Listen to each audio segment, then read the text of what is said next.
விடுமுறை நாட்களில் ஒருவன் சுற்றுலா செல்வது வழக்கமாக கொண்டிருந்தான். ஒருமுறை அவன் சென்ற ஊரின் பாஷைகளும் சட்டதிட்டங்களுக்கும் அவனுக்கு தெரியாது. அந்த வேளையில் அவன் வீதியில் சென்று கொண்டிருந்தபோது ஒரு பெரிய மாளிகை தென்பட்டது.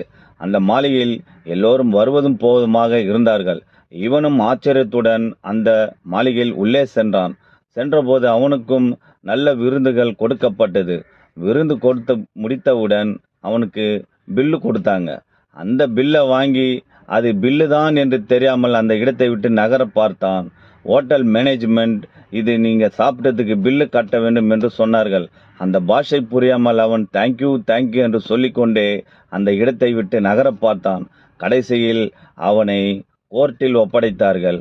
கோர்ட்டில் ஜட்ஜும் கேள்வி கேட்டார்கள். அந்த கேள்வியும் புரியாமல் அவருக்கும் தேங்க்யூ தேங்க்யூ என்று சொல்லியே நகர பார்த்தான். அவனை விடவில்லை.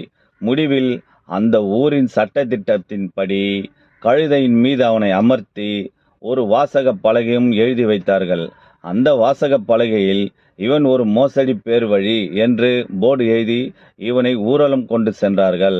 அந்த வேளையில் இவனது நண்பனும் அந்த ஊருக்கு சுற்றுலா சென்றிருந்தான். இவனை பார்த்து அந்த நடந்த விஷயத்தை இவனுக்கு சொன்னான்.